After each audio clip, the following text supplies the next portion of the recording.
Et nous sommes toujours en direct avec Yves Marignac. Yves Marignac, cet exemple serbe, il nous montre bien que finalement, derrière la sortie des énergies fossiles, eh bien, il y a des enjeux économiques considérables.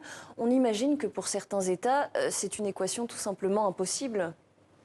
Alors c'est une équation très, très difficile et pour faire le lien avec le sujet précédent, on voit bien comment certains pays, notamment en Europe, la Pologne, la République tchèque, se servent de cet alibi de relance du nucléaire pour maintenir les énergies fossiles. Cette sortie des centrales charbon, c'est une priorité absolue du point de vue du climat, mais aussi de la pollution atmosphérique, hein.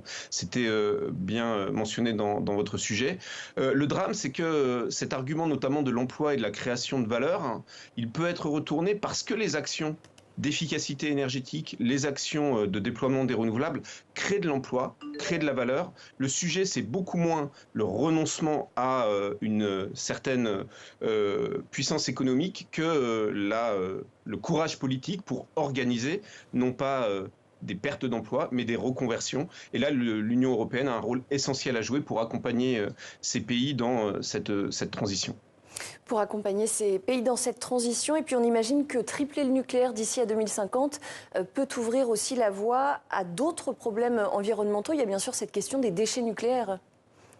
Alors, toute expansion du nucléaire aujourd'hui, en fait, à l'échelle mondiale, elle pose trois problèmes. Elle pose le problème, évidemment, d'accumulation de déchets, alors qu'on saura ou qu'on devra d'une manière ou d'une autre gérer un jour, mais dont on transmet inévitablement la charge aux générations futures. Elle pose le problème d'accidents, avec des risques régionaux qu'on a connus à Tchernobyl ou à Fukushima, et évidemment déployer des réacteurs dans de plus en plus de pays soulève de plus en plus de questions sur la sûreté.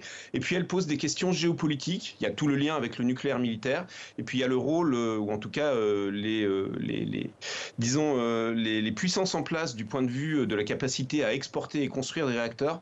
Un seul chiffre, aujourd'hui dans le monde, 80% des réacteurs qui sont construits par un pays dans un autre le sont par la Russie, par l'énorme complexe Rosatom, qui est un complexe nucléaire civil et militaire. C'est dire à quel point cette expansion du nucléaire, en fait, c'est une porte ouverte au soft power russe et derrière au soft power chinois. C'est évidemment clairement une très mauvaise orientation. Et à terme, on imagine qu'il y aura quand même de plus en plus d'emplois qui pourront malgré tout être créés justement dans ce secteur des énergies propres.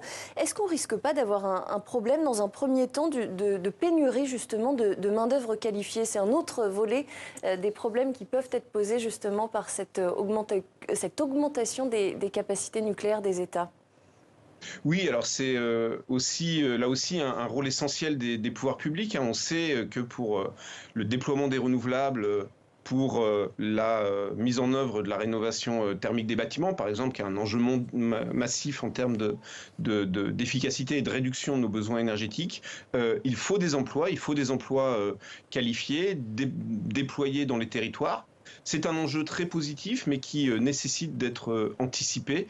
Malheureusement, aujourd'hui, il ne l'est pas suffisamment. Et clairement, ces annonces sur des nouveaux réacteurs, elles mobilisent des ressources, que ce soit des ressources humaines, des ressources en investissement, qui, parce qu'on ne peut les investir qu'une seule fois, manqueront aux priorités et aux urgences, dont on sait que voilà, il est indispensable de les mettre en œuvre pour répondre au plus vite à cette urgence à limiter nos émissions. Merci beaucoup Yves Marignac d'avoir répondu à nos questions.